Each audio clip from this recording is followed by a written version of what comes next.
Ready? Yeah, I'm nervous too, man. Why are you nervous? I don't. What's everybody? Sam with Be Better Project. You already know. Zach here from MB Drift. This has been a long time coming. Yeah. We've known each other 12, 13 years maybe, because I've been here for 15, so yeah, probably around that. And we've always said we need to get together and drop a podcast, and we just had the opportunity to do it today, and we're like, screw it, we're gonna go ahead and do it. So I'm glad you're here. Yeah, I'm glad I'm here too, man. It's funny story about this. I don't check my horoscope often, but I checked my horoscope today, and it literally said, today, do something creative, do a podcast. And I was like, no it couldn't be way. more, I swear, dude. I was like, dude, it couldn't be more perfect. So, That's awesome. So, today was the day, and super excited to be here, It's good. It's one of those things, for those of you who don't know, Zach is part of MB Drift now, How many years? Man, let me think. This is our 21st year in existence, and I started in like 2010, so I think I got like 16, 17 years in. Which originated just helping, from? But like that was like coming on the full staff. Been helping really since maybe like 2006, like just picking up cones and stuff like that. And we're talking about Myrtle Beach Speedway. Yep. That's where everything began. Yep. Everything really began and ended at Myrtle Beach Speedway. It was a great time while we were there, and truly blessed to be able to have that opportunity, not only for ourselves, but for the car community as well. Absolutely. That was one of the things that, Myrtle Beach now transitioning into years later, now we see there's not really any place for, the car community to do anything track related, or it's just hanging out in the parking lots. And then, you see now where the whole, the police are getting a little bit harder on everybody. Absolutely. I just shared a video on the group page on the streets. Pretty much what I was talking about. Yeah, like that's insane that it's getting to that level that we can't have anything to enjoy ourselves. But I do also understand both sides, because we have a lot of stupid people who do stupid stuff. Absolutely. I'm not talking about in our group, I'm just saying in general that causes that effect, cause and effect, if that's what you want to say. Yeah. And the Speedway was so important for what you do, for what I do, and for what everybody else is trying to do and put together, just because Myrtle Beach, we don't have anything. No. I mean, closest thing is what, Darlington, and then you got North Myrtle Beach drag strip that's open, here and there. Yeah. You can't say it's consistent, but, yeah. It still is some place that people can go and enjoy. I can see Myrtle Beach drag strip doing something good with the right people involved. We need food trucks up there, or some type of food. Food keeps people. So if you guys are listening and you guys are doing anything up there, food is important. Yeah. That's going to keep people up there. I wouldn't even mind joining in and putting something together. Because even for me as a promoter for here, I don't have a place to do events. We were doing the Pelicans. That got really expensive. As anything. Anything got really expensive, like before we started out. And then any other location, the convention center doesn't want any type of automotive event in there. And then any other location that does not have the city involved, just like Mustang Week, which we'll get to that in a little while, just like Mustang Week, we're very limited on what we can do. So I have to look for Tanger, inside the mall, different locations, parking lots, just like you guys that are hosting the meets that you're looking for different locations. But for me, it's a little bit trickier because I need to be someplace that I can control. And I have to get permits. I have to get, the police involved. I have to get permits from there. It's so much more complicated versus when we were at the Speedway, we rent it out. Yeah, just show up. Show up. You get the insurance policy you need for that, and that's it. It's all on you, and you run it, and you get to control the access of who's coming in the gate. Absolutely. So you're getting your money for your drifters and for your spectators and your vendors and all that. You're coming through. We don't have that now here at Myrtle Beach, which sucks because now we're in a stuck kind of, for being two promoters here at the beach, not having anything, unfortunately. And not just for us, for anybody else who wants to come here, it is very hard to do anything here at the beach right now, which kind of sucks. So. Yeah, it does. I mean, you got to look at it just from a standpoint to where now, like, you're having to branch out and go different areas and stuff like that. The same with us, where now what was a 7-minute drive, just hop, like I live in Socastee, so just hop on 31, jump across, get off, I'm at the track. And now it's, hey, I gotta go 2.5 hours. You got 2.5 hours. Luckily there is another local track off grid out on 378, which that's primarily where I'm gonna be driving at, just because it's something close. And another thing I can get into later, but just you have to pick your priorities as well as far as running events. It's like, do you Absolutely. bring stuff to enjoy for yourself, or do you bring things that are needed for the event? So that's like where I always at was, do I carry the trailer with all the stuff we need for the event, or do I carry the trailer with my car? Yeah. So it's like, And it gets to the point where it's like, like for me, I haven't done a show. Man, I think the last time I actually went to a car show that it was me actually enjoying and taking a car was more than 6 or 7 years ago. Mm-hmm. Because then I got into the hosting side. And then even though now I'm not hosting, honestly, I don't care to host. I've had a lot of people ask me, well, what are you doing next year? Are you going to be coming out this way? Are you be coming out that way? No, I don't care to host an event anymore. Politics, drama, there's always two sides to everything. I'm happy where I'm at. I'm happy doing it here at Myrtle Beach. We do our pop-ups, which is great. Mm-hmm. You know the business and what we do here at the business now. Yep. We're happy with what we do. Yep. And we work for another organization, which we're going to get into, that is going to help us grow. And that's what ultimately we wanted to do, is grow in the It's industry. all about networking. All about networking. That's it. And I've always said there's always a bigger picture, and I always try to explain that to people, and they always look at me like, what do you mean there's always a big picture? Car shows is just 1% of what the industry is when it comes to automotive. There is so much more when you're wanting to work with bigger companies, network with bigger brands, network with bigger names in the industry overall. Like just the opportunity to be able to conversate with some of these people and grab their number and be like, hey man, just hit me up and get on the phone and just shoot the shit. Yeah. And also it regulates you having that availability also to kind of put that on your resume. Absolutely. So therefore, you may just get into it later, but just transition and doing what you do, and then being able to say, hey, I see this opportunity, this job opportunity. Let me jump for it and try to grab it. Absolutely. And then they're like, oh, okay, well you have all this experience. Bam, perfect fit. So that's one thing I look at it too, man. You're doing all this stuff, but you're not only growing the community and trying to help people to, whether it's get into the community, to be like, hey man, I love cars, but I'm thinking about getting out. And it's like, hey man, what I was there. It's Yeah, like, what made I you fall in love with cars? And I don't want to be so I guess just don't- like say what we said this earlier is, bro, I'm about to be 50. People don't know that. Like, I'm about to be 50 years old. Do I want to keep hosting shows after 50 years old?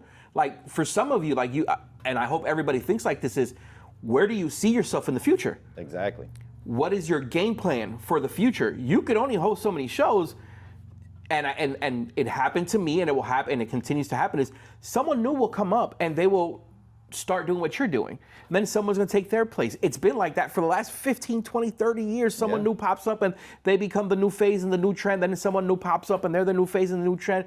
And then you get to that point where if you don't have a backup plan, what are you going to do? Exactly.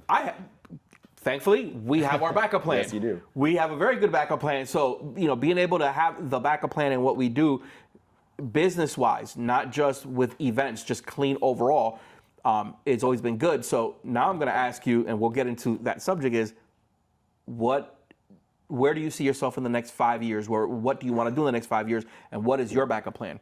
Yeah, pretty much. My backup plan is kind of what I'm doing right now is, with running events with MB Drift, I love it. Wouldn't trade it for the world. I'm going to continue to do it. Just for me, it's just that self-satisfaction of seeing people happy. Absolutely. And there's nothing more than seeing somebody come off track with a smile on their face, and you're like, man, I'm glad I could facilitate this for Absolutely. you. To be able to, we all go through stuff throughout the month or whatever, and what I always tell people, everything that's bothering you through the month, just let it on the go track. Yep, let it go through the gas pedal and turn in the tire smoke. Yeah. Because that's what it does. So just having that opportunity. But for me, what I'm trying to do now is utilize my experiences, just as I was talking about building resumes and stuff like that. So taking my past experiences with running events and doing like event organization, event management, and stuff like that. So I'm trying to get to the next step. So I'm trying to market myself to be, hey, you can hire me to facilitate, and or if you want to do drifting, I can bring a team up there. We can train you on how to run safe drift events or something like that. Now, granted, is that going to be long term? Probably not.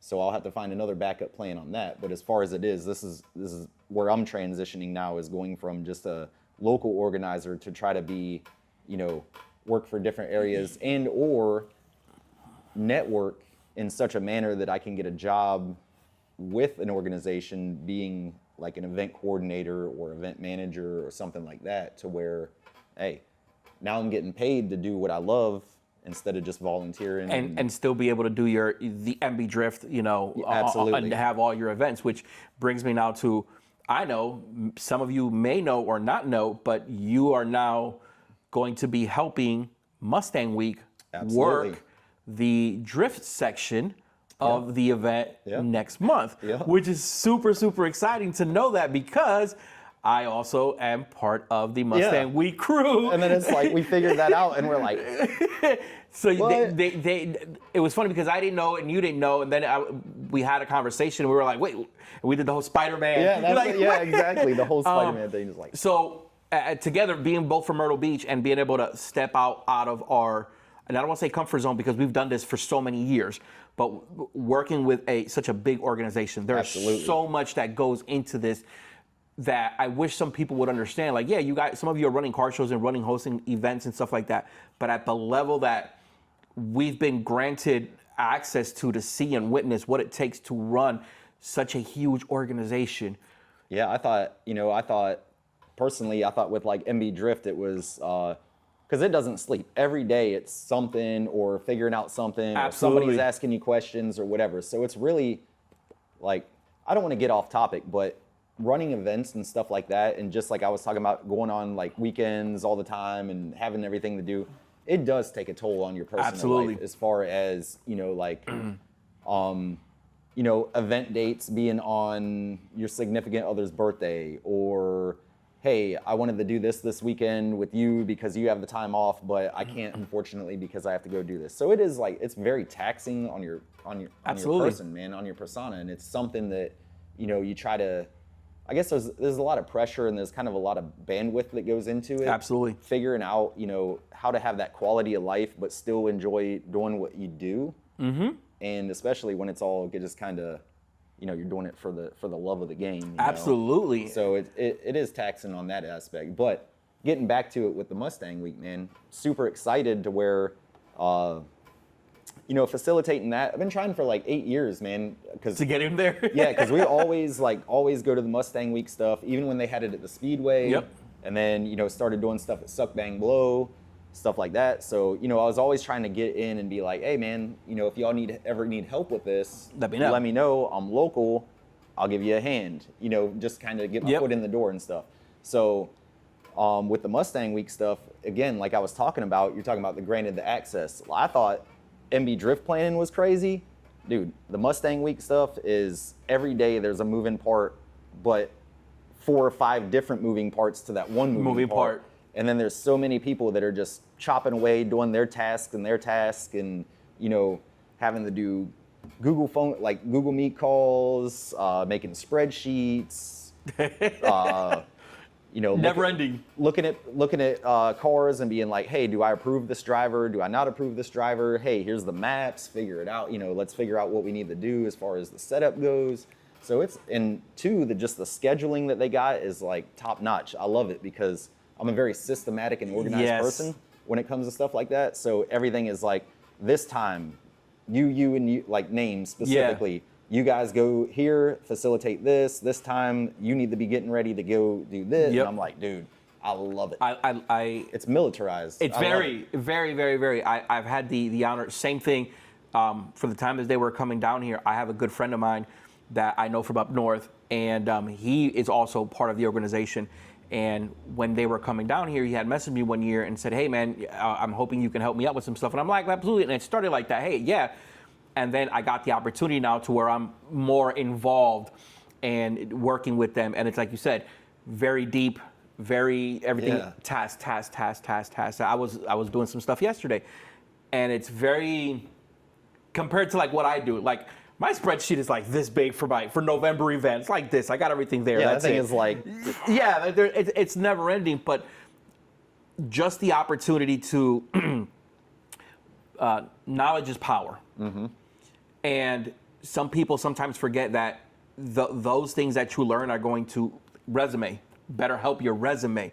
So even if this is not a longevity thing, which I'm hoping it is for both of us, being able to learn from these people who've been in the business for so many years, because they just don't run Mustang Week. They run a bunch of other stuff, and learning from people like that have been involved in the industry with a lot of heavy hitters in the industry. Like super heavy hitters, and be able to learn from those people and network with those people and opening doors with those people and be able to have that conversation. Like for me, it's priceless. Yeah. It's priceless. There's no amount of dollar figure you can put on that, because you will never be able to pay for that knowledge. Yeah, exactly. Even if it's just a phone number of somebody, you're never going to be able to buy that phone number. You need to be in the time and the place in the right atmosphere to get that network. It's like, man, everything is so in order, and I like it because sometimes I'm very disorganized. Same. Especially when it comes to my own stuff, because I know it's mine, and sometimes I need that structure of being able to go in and say, okay, this is my day, this is what I have planned. I have, XYZ amount of calls I have to do, XYZ amount of emails I need to send out, XYZ of how many people I need to make sure that they know that this is now their part that they need to catch up on. So it kind of works really, really good for me. Plus, I have the liberty of still being here. Yeah, absolutely. At the shop. I still run the shop. We're here. I try not to say Mondays and Sundays, but guess what? I was here today working. We had to embroider some hats and some shirts for a new client. I'll be here tomorrow, even though, and it keeps me busy. Plus, the same weekend as that we're going to be gone, the 29th, that's the same weekend as Clean has a show in Florence with the Flamingos. Yep. Which registration's still open, so guys, go ahead and register. Shout out to Ken and the Freaks of Nature. They are going to run the show for me. Beautiful. See, and that's nice that you can have trust in that. Absolutely. So we are actually going to be up at the stadium next weekend.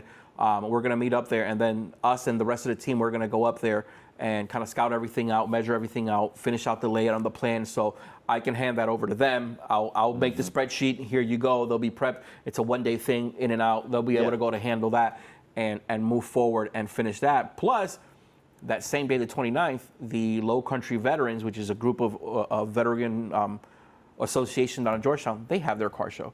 I'm doing all their awards that I have to I have to finish up as well. So I've got about 40 awards between mine and theirs that I need to finish before the 29th, and then get ready for our November show, especially for the locals, for you guys in the streets. Man, we would love for you guys to come up and support either show. Yeah. So if you guys don't want to go to Charlotte, go up to Florence.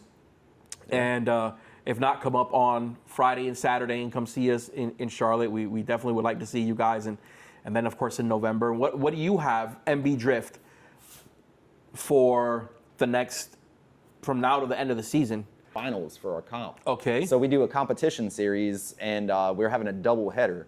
Those are extremely tough because, like a normal drift weekend, I work 40 hours at work, and then I put in another 38, anywhere 33 to 38 on a weekend. Yeah, on a weekend. Yeah. People don't realize that all the money, even on yourself, all the money that goes into the event, you might come out breaking even, or negative. You might lose money, or maybe have like a marginal profit. Yeah. And then most of the time with your profit, you got to take that and turn it put back it around, right back into the business. back into what you have. So. That's exactly how it's like for me for coming up for November.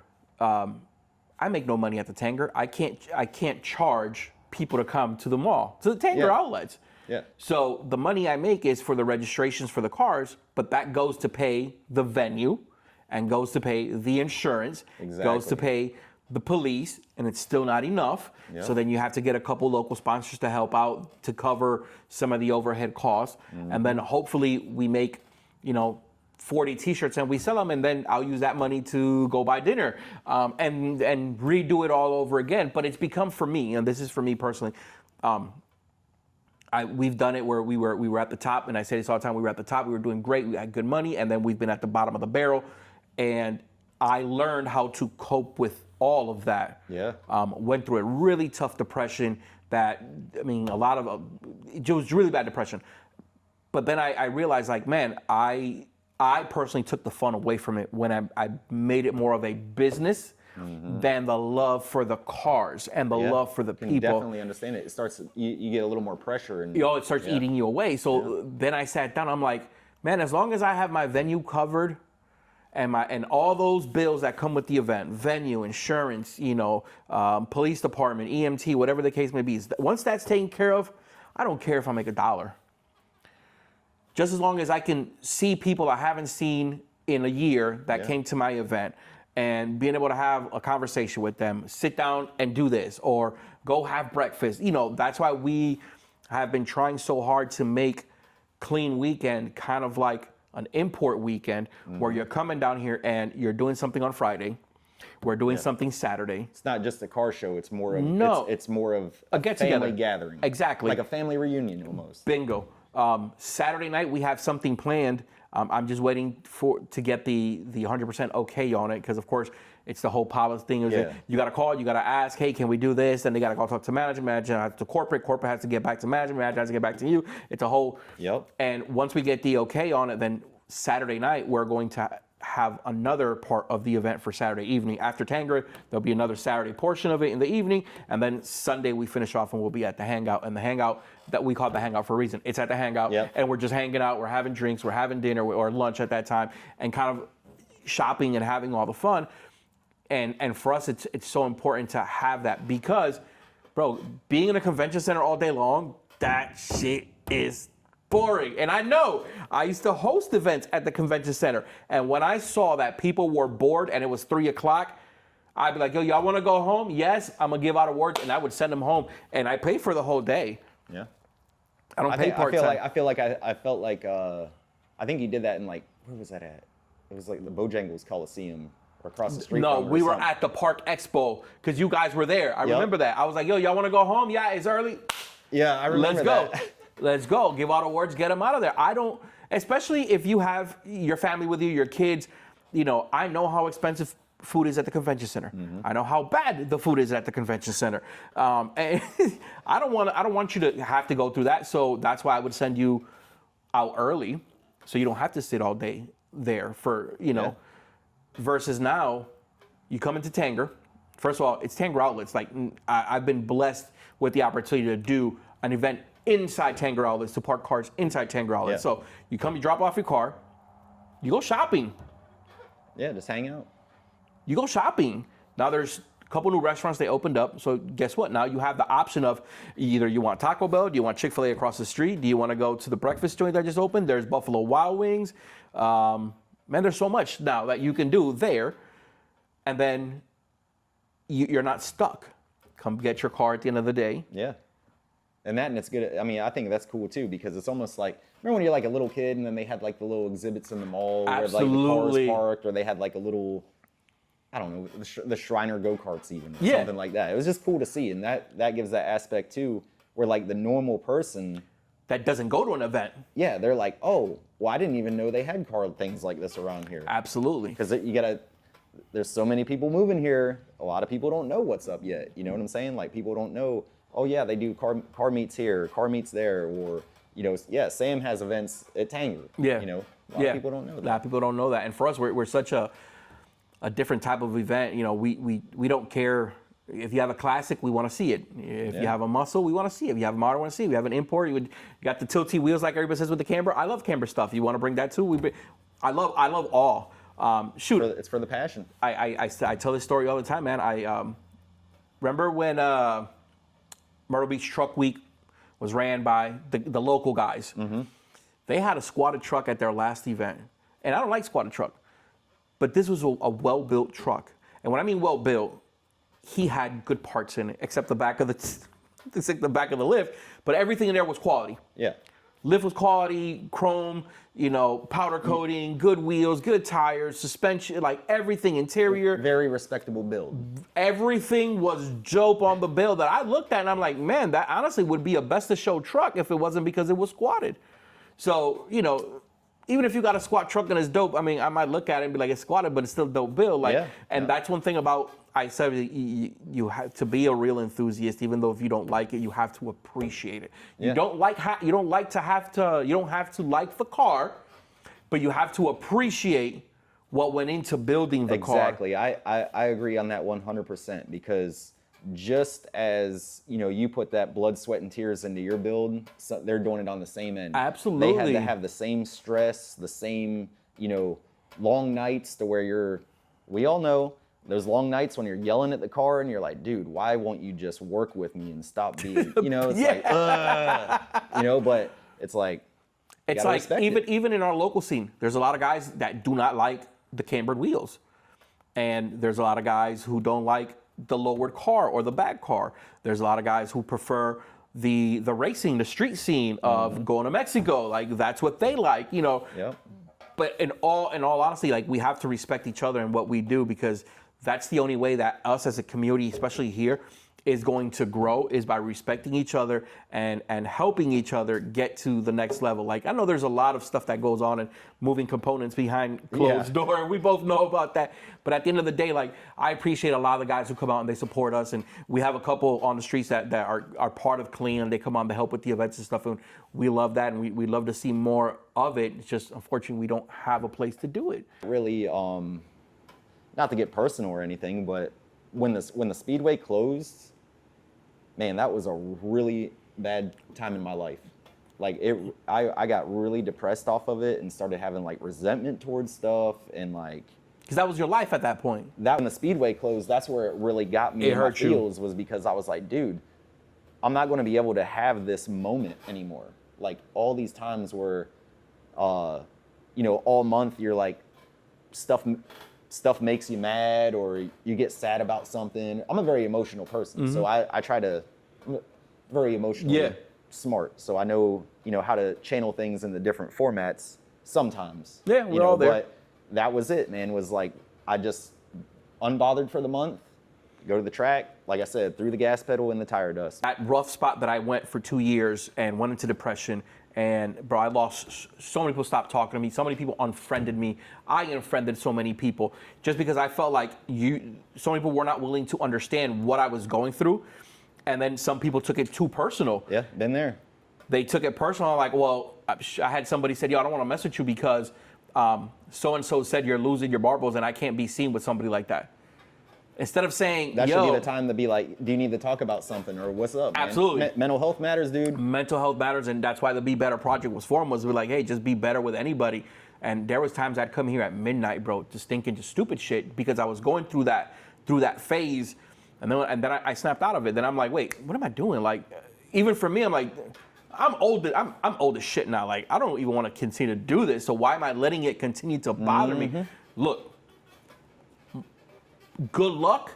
I wish you the best. So I say now, good luck. I wish you the best. I wish you all the success in the world, that you can go beyond what I even accomplished and keep going.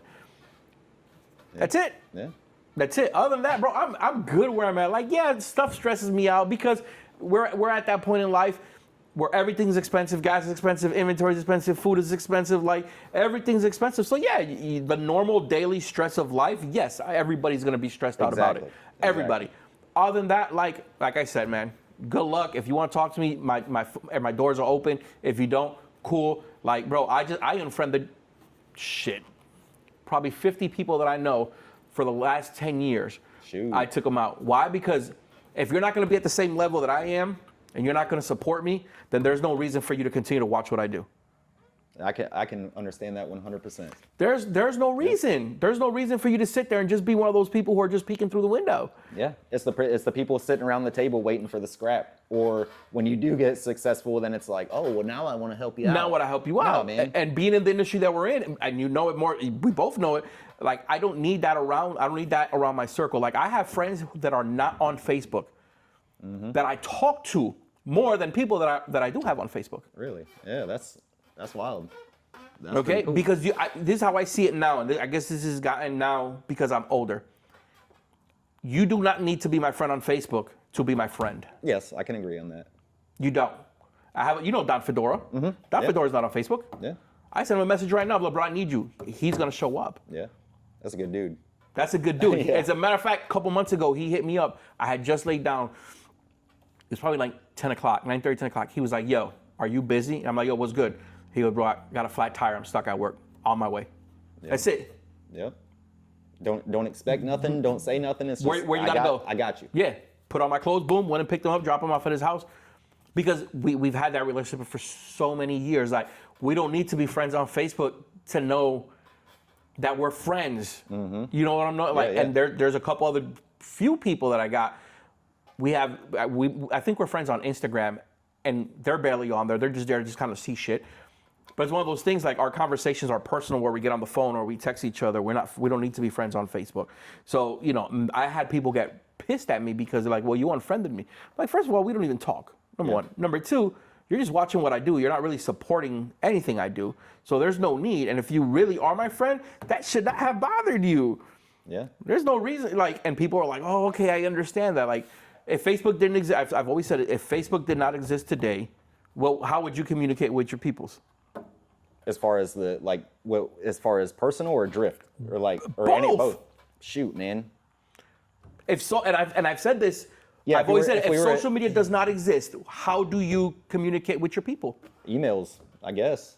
Or you go knock on their door. Well, yeah, like old school communication. I'm thinking like drifting or something like that. Yeah, it's going to be like email chain. Yeah, or no, I'm talking about like that. Your But peoples. Yeah, no, that's where you just text or be like, hey, what's up? You pop up, you show up. Or show up, or you be show like, up. hey, man, Yeah. I saw your car out there. I was cruising by. That's like my neighbor. Hey, man, saw your car over there. I just wanted to cruise by and say what's up. And say what's up. What's going on, Steve? You know, I wish more people would go back to that mentality. Guys, we've been here for a while. We want to continue to beat you up on our nonsense at this point. Hope you got some knowledge out of us, and we look forward to seeing you guys hopefully in Charlotte with us, or in Florence with the clean staff, and then in November, MB Drift for the comps. What dates are the comps? That I don't know right off the top of my head. Then we'll get you the comp dates. I feel bad. Get you the comp dates. I got a lot of stuff going on. Hey, shit happens, bro.